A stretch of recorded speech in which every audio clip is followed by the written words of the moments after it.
Hello, and welcome back. So, I kind of lied. I was going to come back at the beginning of the following turn like I normally do, finish scripting the turn you had seen, and then let you see the beginning of that turn, plus all the moves I was making there. Nothing was happening on that turn, and I realized I had to script a few hundred mages, so you guys lost a turn. Hope nobody's really too mad about it, but that's going to be kind of the way it is, so. You know what? Let me. Who's up near the front here? Um.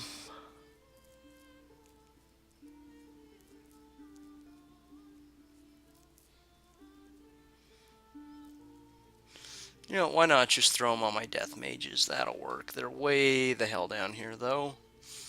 Okay, so. Oh, wait, I can't put anything on my death mages. I'm a moron. Um. Who's somebody close to the front lines here? Yeah, you. Why not? Congratulations, you now carry 2 bottles of living water and need to make elementals for me in battle.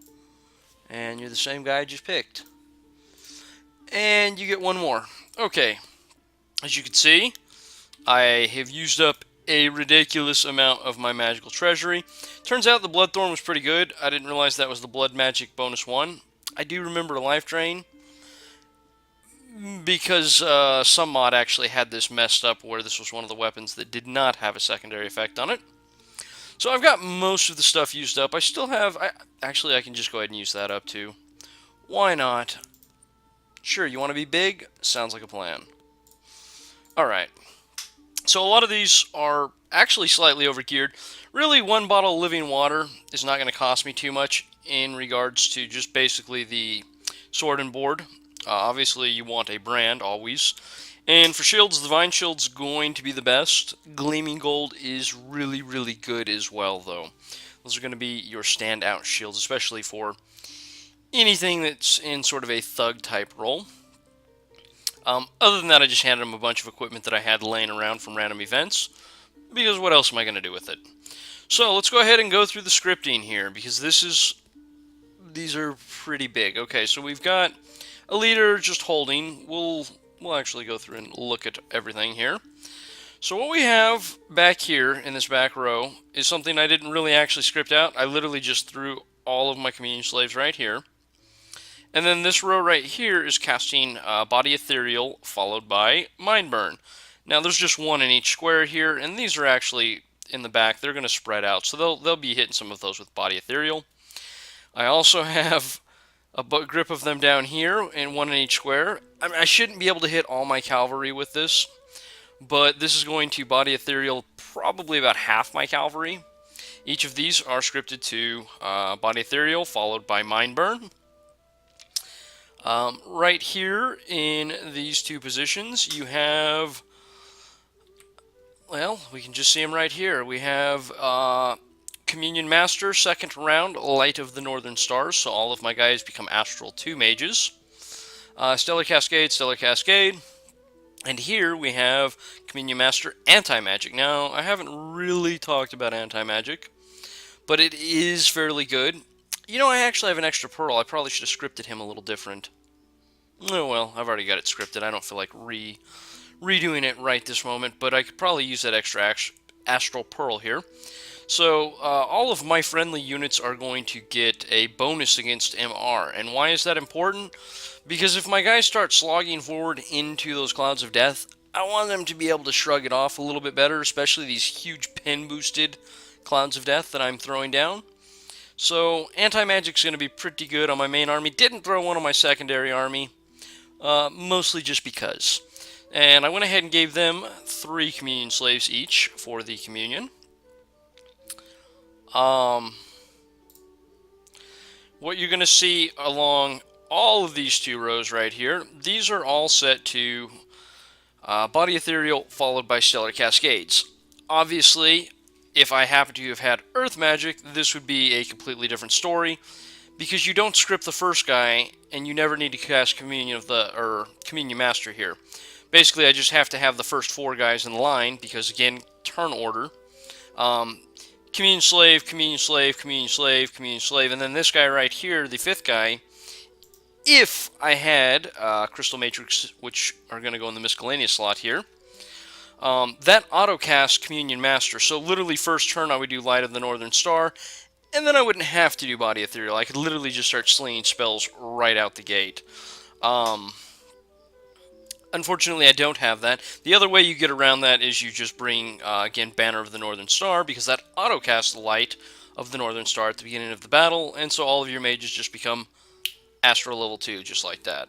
So, pretty easy to see. So this is a massive Stellar Cascade battery. That's really what this is. This will literally wreck nations right here. This whole formation should wreck nations. I'm going to have a lot of trouble probably tearing a fort down, but every other thing about this, I should be able to just literally wreck a nation without any problem. You're going to see here in kind of the center, I have a bunch of the little harball guys. Not that I need them with me. Basically, I'm just going to go with an Eagle Eyes Vine Arrow. That will kind of break up their formations and lock some of them in these clouds of death on the backside. I don't want to get too heavy with the Vine Arrow up front, because when my guys do start moving forward, these pin boosted clouds of death will destroy my Amazons fairly damn quick. So don't want to, slow them down too much. But what am I really, what are you really going to do with this unit, since I don't need a great researcher? Not a whole hell of a lot. And, those are all, damn. I did not realize that. These are all stealthy, so they won't even join the battle right now. So let's go ahead and go. This is going to be a real pain in the ass. I'm sorry about this, everybody. As you can see, I'm carrying a ton of blood slaves on a scout that is following along. And I'm carrying a ton of gems on him. The reason I don't want to carry a bunch of blood slaves is the communion's going to boost me up to a higher level, and she's just going to want to keep casting, like, summon imps, which is really terrible and is a terrible use of my blood slaves, especially since I've got vamp factories going, and I'm burning 2 per communion, because I went ahead, even though I was out of gold, I turned off some mages myself, and I recruited a warrior sorceress here. And what do you know, I got lucky it was a blood version, which is with this army. However, I was an idiot and forgot to turn it off, so there went like 4 mages worth of gold. Basically, half my forts have turned off at this point. I'm not producing mages out of really much of anywhere at this point. Not to mention, I have a pretty big hole down here in the south if they want to attack. I can't really defend the borders like I would like to if we do end up at war. Also, the Throne of Cold, I realized I'm never going to be able to heat this up enough to matter. So we're just going to have to march across and kill them. Seems like a pretty solid plan to me. I'm getting lost in my train of thought as I see new things, though.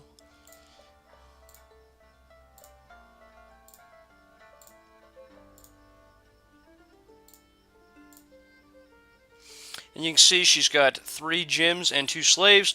Unfortunately, I've had to cut the mass protection out because I don't have the income to actually be casting mass protection. 3 gems per turn is really actually pushing it even. But I really want to get the relief up because I'm kind of nervous about these communions. I don't remember the numbers that I used to exactly run. Again, it has been many months since I've ran my test games. I still remember most of it, so it's, not a big deal. It just isn't great overall. Okay, so now that I have solved my idiot problem, we'll go ahead and keep on going through here.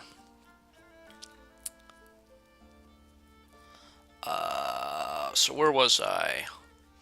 So lots of Stellar Cascade batteries, lots of Body Ethereal Mind Burn. Most of my troops should actually be ethereal in this battle, which is pretty nice. Honestly, I probably don't even need the pin-boosted Clouds of Death, but I really like them. I've just gotten to this point in the game unmolested, so I literally have all the research. Alright, so here is my guy, and what we're doing is a Communion Master. Cloud of Death, Cloud of Death, Cloud of Death, and why not a Cloud of Death on the last version? Why Storm of Thorns, you might be asking yourself. Again, by that point, most of their troops should be dead, and I'm going to be dealing more damage to myself. In fact, I kind of thought about taking this Cloud of Death down as well. Hopefully it does not bite me in the rear, because I don't really have a bunch of backup troops, nor do I have gold to make them, and I kind of need them to take forts down. Okay, why did I not ever see my warrior sorceress? That was really the only other one that I needed to talk about, and I missed her. Here she is. Okay, so what we've done is Sabbath Master, which is going to cost a slave, Relief, which is going to cost a Nature Gem, Bark Skin, just so that all of my Communion guys in the back can get Bark Skin on them, because it is a buff and it will transfer down. Beyond that, you have to be really careful. If you put something like, just say I go Vine Arrow right here, just as a filler, if there's nobody in range, the unit will go off script and cast whatever it wants. When it goes off script, I can already tell you what it will cast. It will use my second Blood Slave that I'm actually carrying with this unit, and it will cast Summon Imps, which will really screw up this last part of this whole combo. So Bark Skin is important, or really any scripting that will just self-cast something here. Elemental Fortitude, just anything that's so that it's guaranteed not to go off script. Eagle Eyes, anything will work. Mass Regeneration, which is going to be 2 Nature Gems, and then followed by Reinvigoration to clear all of the fatigue off my Communion Slaves. Now, as far as Communion Slaves are going, I've basically allocated 6 because of her.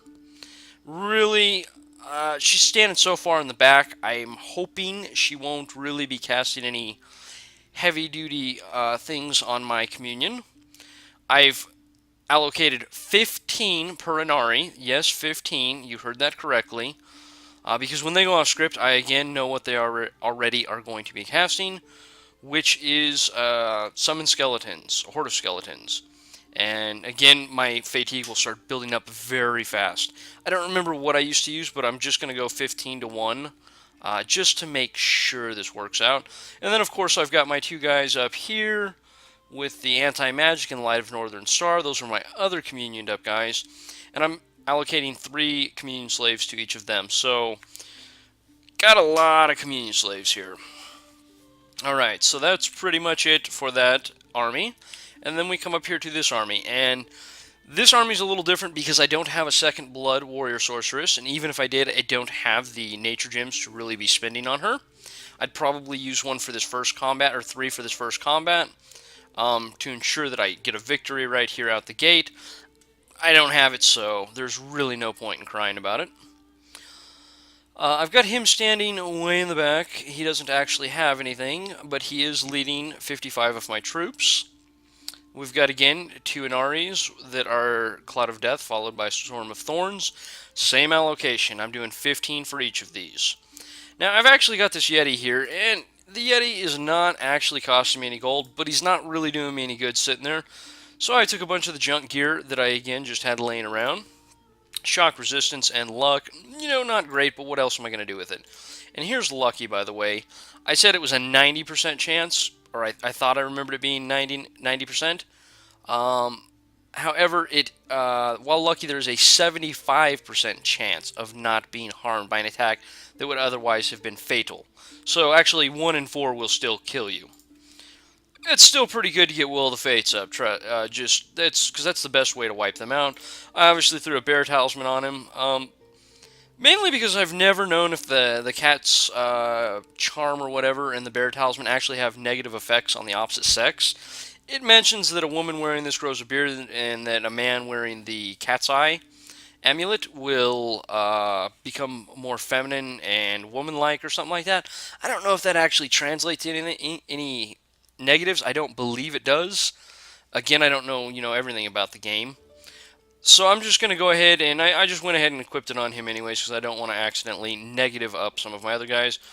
And then since I've got him, I gave him Gloves of the Gladiator, so that he'll get 4 attacks per turn. Now, I have actually thrown a guy right on top of him, because we are going to body ethereal him, so he'll at least be ethereal as well. Again, these are communion slaves, all in the back row. No real scripting. I've got, a hell of a lot more than 3 per square right there. The group in front of them is set to Body Ethereal, followed by Mind Burns, because Mind Burn has max range. On the front lines, I have, I believe, the Death Caster, the Cloud of Death, and then the Cloud of Death. And the rest of these are 1 Death to Mage per square, followed by 3 guys, so that I get a Body Ethereal on top of them. And then they should cast a Body Ethereal in front. For those not aware of Body Ethereal, again, I've allocated 3 slaves to my Light of the Northern Stars because that is still needed here. For those who don't know what Body Ethereal is, it's actually Area of Effect 1, but its range is only 1. You're only going to be able to hit your own square and the square in front of you.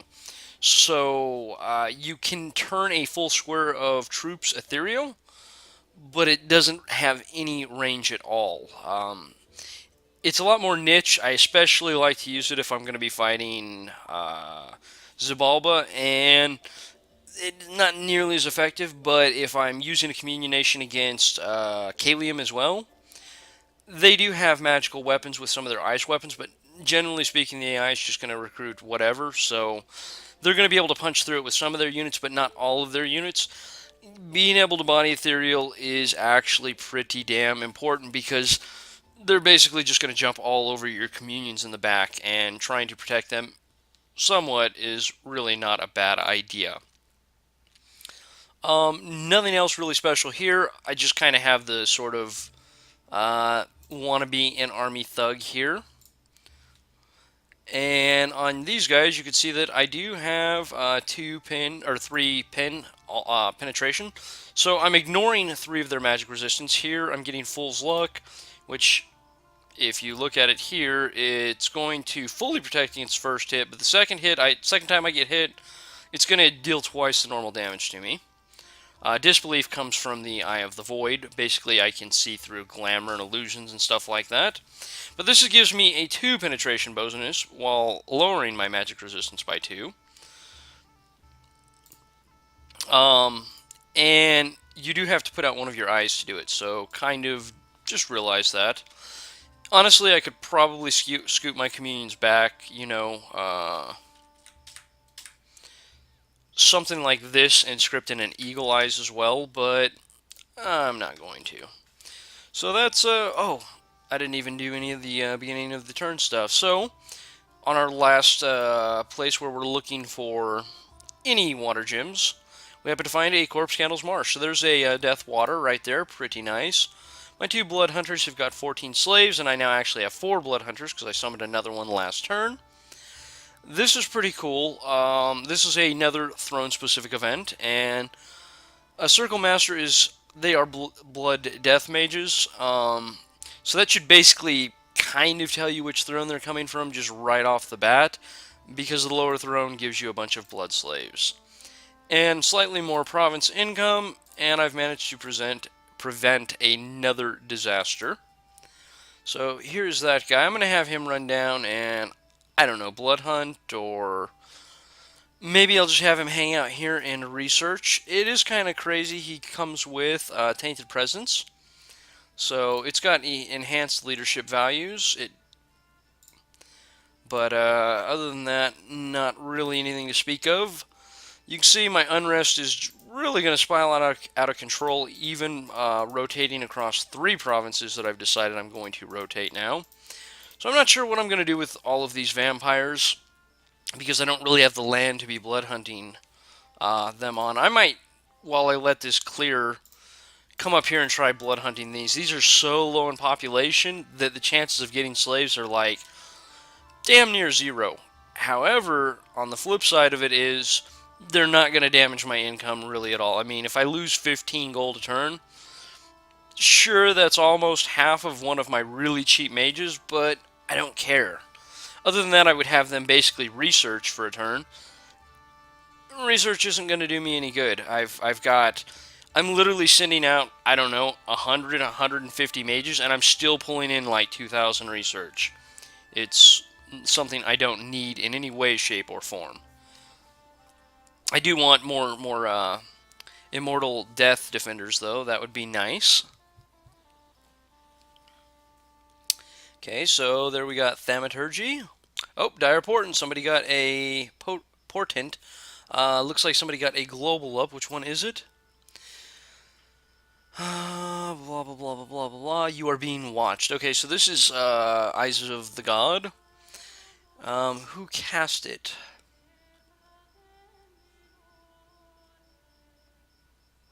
I don't know, I can see that here in a minute, so I'm not going to worry about it right here.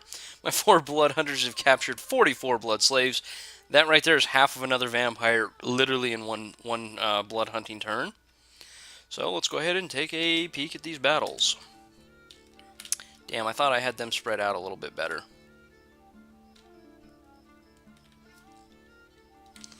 You're supposed to last one more turn there, buddy.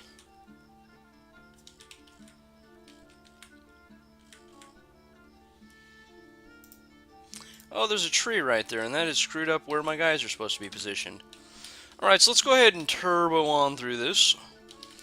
Okay, you can see that since I have 2 here, one group is casting Body Ethereal on themselves, and the other is hitting basically a set of units right around them, which is basically what I want. Most of my units should be Ethereal at that point, and most of these guys down here are Ethereal now, so...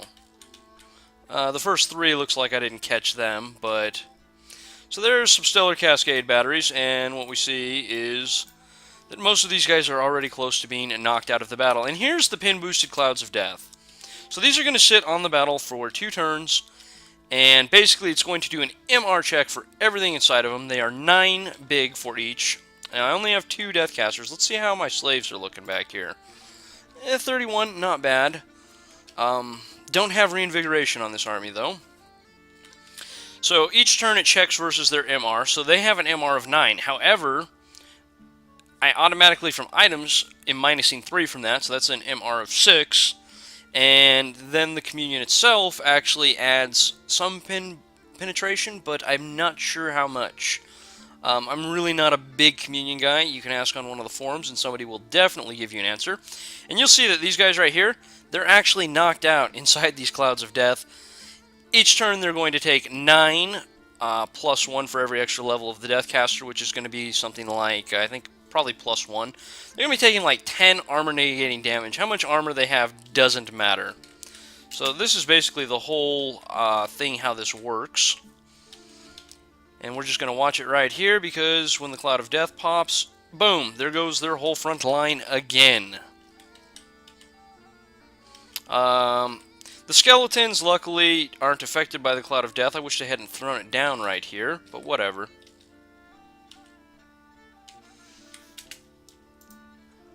$55, not bad. Okay, so... Now, I don't have a bunch of skeleton casters with my other army. You can see that they're ethereal. I think that's 75% of non-magical attacks automatically miss. Oh, what are you doing back here? Oh, you got Mistform up. Okay, yeah. So you sort of know how to thug. That's interesting, but not really. Yeah, you're dead. Okay, so I lost 7 soothsayers still. Okay, so they got some arrows through. Obviously, I needed to be better with my scripting here. Appears that when they went off script, that they decided not master enslave, but enslave mind was a good idea. These 7 soothsayers being lost is actually kind of worrying. But I killed 108. That's going to suck, because I'm probably going to lose a bunch right here, too. I've got more arrow catchers here than what I did in the other army. So basically, you can see we've got the same thing going here. So we're just going to turbo, because this is the power of late-game communions. This is why you want to just basically sit around and do nothing for as much of the game as you can, get away with doing it. Because eventually you hit this level right here, where you just basically walk over any opponent that has no ability to lay a trap and AoE everything down on the first turn.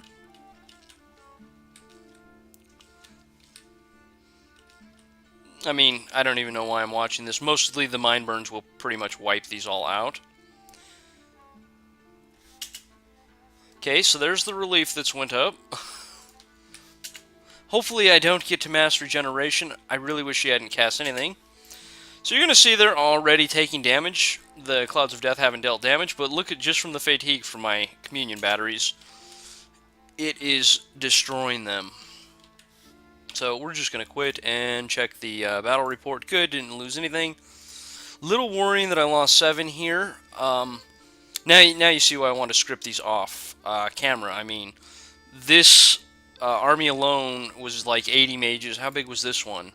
130. Yeah, so I just had to script like 200 mages. That's a massive amount. A treasure's been found. That's great. That actually will allow me to start producing mages again everywhere. So let's go ahead and do that.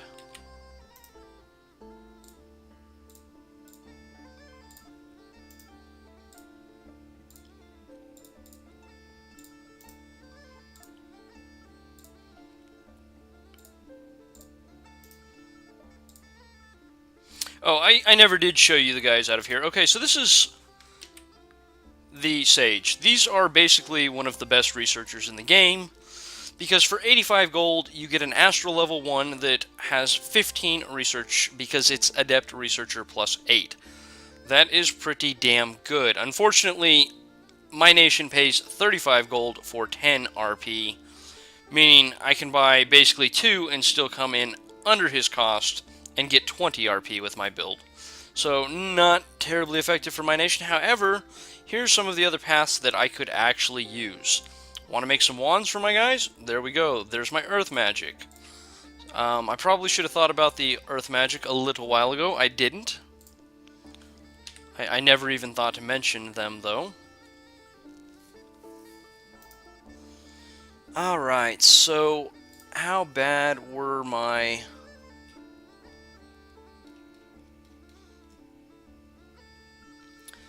So I still got my Light of the Northern Sky here. We stole one of their generals. Good.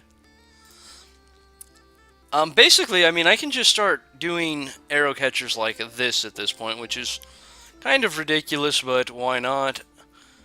Because now I don't have to worry. Oh, I need somebody with undead leadership to lead him because he is a demon. Now you're going to notice this guy right here. This is actually a hero. When you do enslave mind, you do not actually get a hero in return. You get a troop version of it. In order to actually access that, you're going to have to either divine name it, which is, you know, something you can do overall. Divine name. It's going to cost you 25 Astral Pearls, and it's actually Astral 5, something I'm not even close to being able to cast. So I inscribe a divine name on a piece of paper and places it in the head of a mindless being. The being is gifted with artificial mind and commanding abilities. So this can also be used on mindless things as well. The caster can also inscribe the name on the forehead of a willing target, increasing his mental facilities and making him a commander. So this is a pretty good skelly spam guy. I'd actually rather not lose him. And basically that's the reason I started researching Thaumaturgy, because rather than having my guys cast a bunch of death spells and stuff, they really like Enslave Mind, so if they want to cast that instead, I'm actually pretty cool with it at this point. So we're actually going to grab up... Now, which one are you? You're this guy right here. The other spell that you can use, I guess I probably should have finished going through that. Is it here as well? Yes, Gift of Reason. So this is going to cost me 20 Nature Gems, which I also don't have. And basically you're going to grant any one commander the ability to be a commander. And that will return his magical paths and everything. Believe it or not, there are some base units in the game that have hidden magical paths that are troops, and if you divine name them, you actually end up with mages out of them. I don't remember if I'm just confusing the Underwater Expanded mod, or if it was part of the Underwater's changes, part of the Underwater change, but It was actually where you could divine name or gift of reason some of the little mind blaster guys underneath the water and turn them into mages. Pretty expensive though. That's the one thing you're going to realize about those two spells. Generally speaking, spending that much gold for a non-mage, or for even a mage, is generally not a good idea. In fact, now that I'm thinking about it, I'm probably not even going to do it. I mean, a Death 2 caster would be nice, but then I gotta pay a bunch of upkeep on him, and so what we do is we just do something like this. I should have broken these units up, thrown a few of these out as arrow catchers. I realized I had a weak line out there. You're undisciplined, so I actually want you near the front.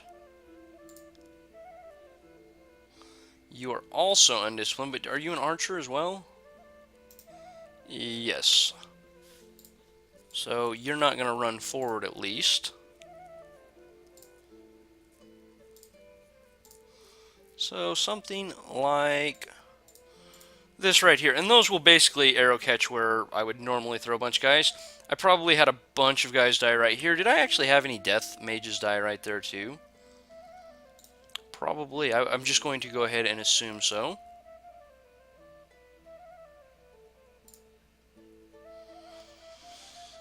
Really, I didn't lose any spirit guides. Did I actually cap out on fatigue in the back row and start taking damage? Did I lose a bunch of communion slaves is what I have to know right here. Sorry, everybody. It's just been just long enough to where I don't exactly remember everything I needed to do in the late game, nor do I exactly remember the positionings here. So we're going to turbo through this and find out really fast. Okay. So basically when I get down to the single guy, this just absolutely wrecks armies though. It really does. I know it seems like I've got a lot of casters thrown into it to get them going, but it's fantastic.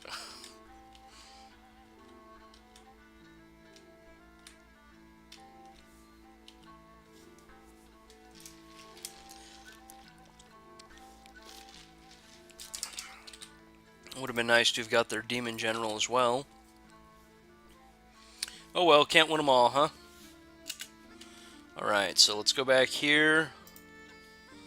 We're only at 90. Did they have any flyers that jumped back here or something? Because that's really weird that I lost some of my casters here. Some of my soothsayers. Oh, you're my Light of the Northern Star caster.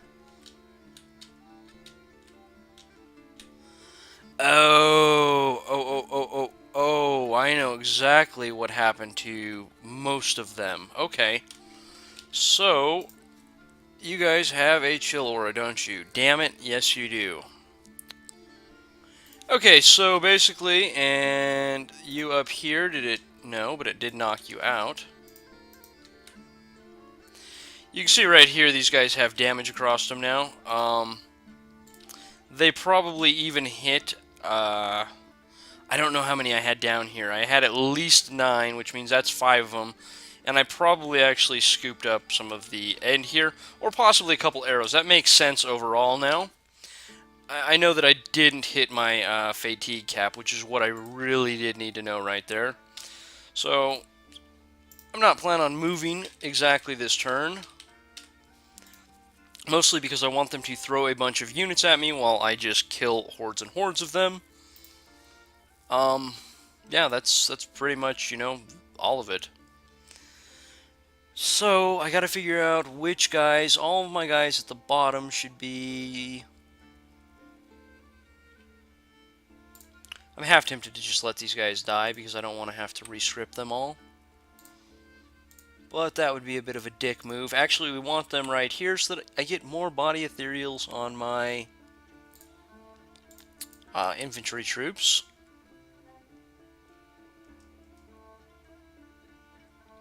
Oh, come on, there's more of them there. No! Damn you! There, I found another one.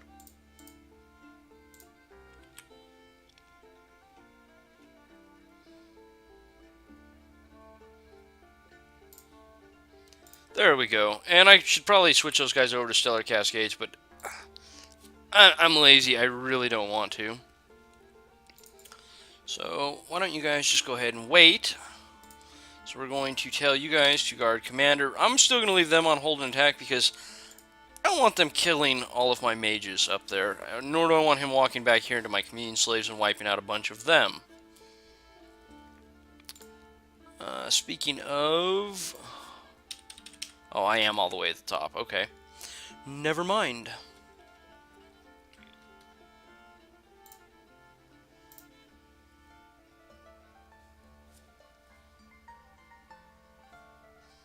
You know what? Maybe I should just keep moving. Really?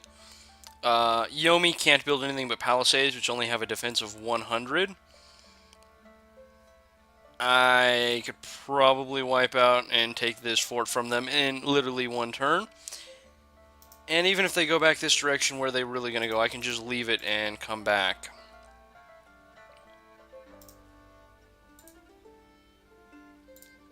Yeah, I like that idea. So now comes the important part that I cannot forget.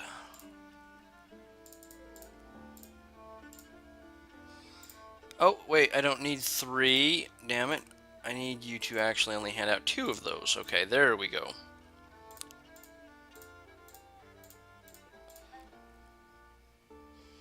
Oh, I never even got to the reinvigoration on her, huh? Okay. That's good.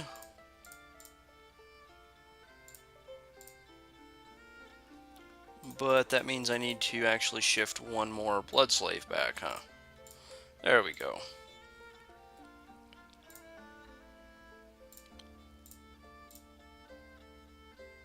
And this is the reason I just didn't shift-click all of these little hardball guys, because then my scout would be in battle, and I don't want that. I really don't want that. No point in 10 defense if I'm not planning on holding these.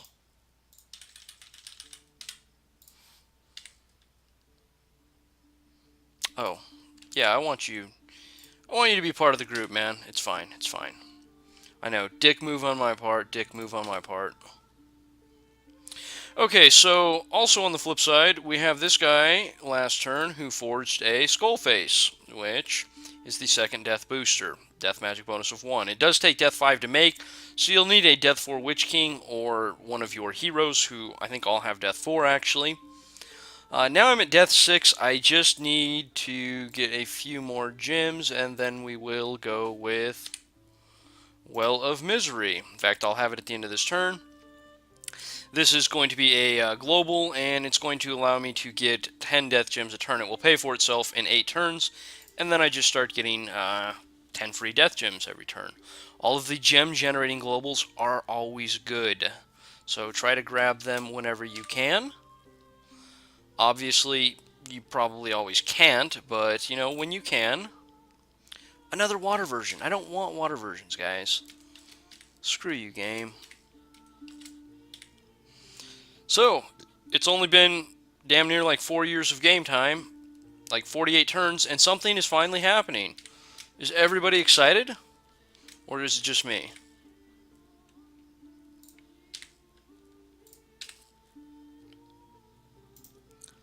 Alright, so let's... Oh, there's all my death gems actually right there, because that guy comes with death gems. So I'll just research with him. That'll give me a death caster over on this side of the map. So you actually don't search. We're going to cast Ritual Spell, Well of Misery.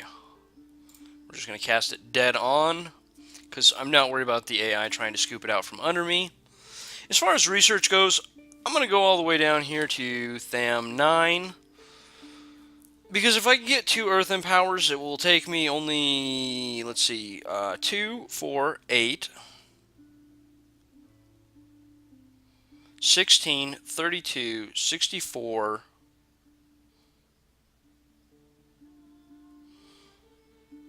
it will take me 64 slaves along with both astral boosters to cast Master Enslave. And I can actually go ahead and round up 64 communion slaves. In fact, my armies currently have that ability right now. Just because I can. Of course, that's going to require both the astral boosters, which I need Earth access to get the second one. So I'm going to need 33 Earth Gems, I think, currently. But basically, instead of just trying to enslave one, I just magic resistance negates and try to enslave their whole army. It's pretty great. Actually, it's really probably a giant waste, at least just doing it like I'm doing it, but whatever. It's not a problem for me currently because, you know, what else would I really be doing at this point? Nothing. So let's go ahead and recruit, make sure we are recruiting out of all of my forts. Oh, there's one that's not. Now, obviously, I won't be able to keep this up for long. It's not like 1,000 gold is going to go that far with this many mages being recruited.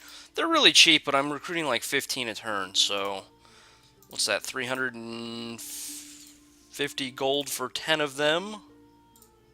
God, did I stick repeat recruitment on all of them? I hope so.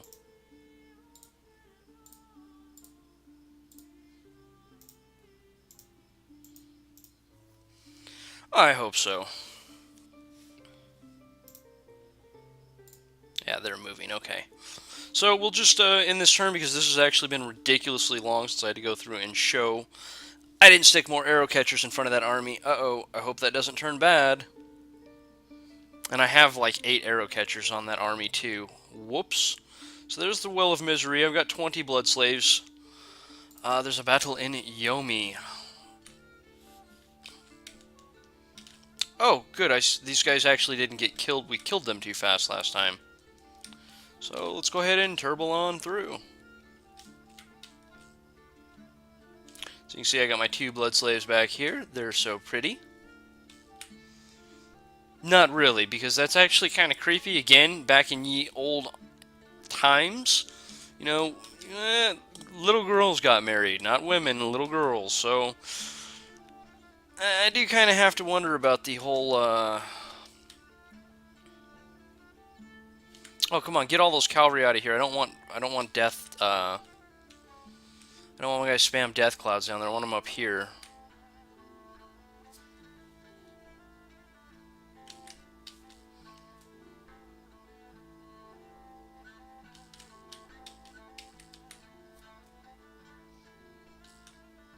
I'm sorry. You know, honestly, watching this probably is not really needed.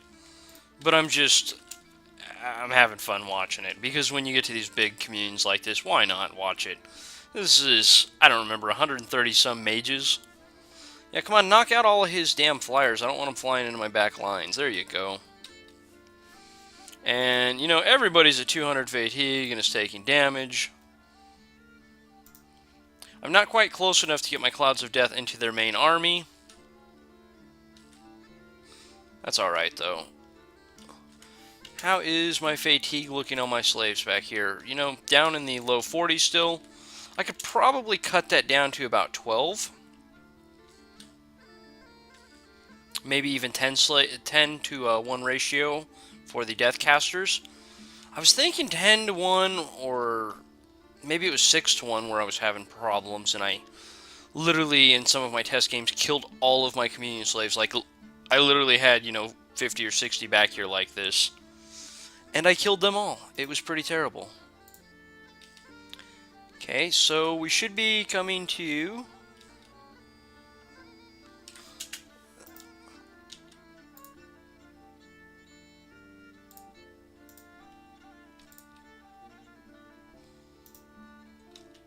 What the hell did you just cast right there? Was that mass regeneration? Are all of my guys regenerating?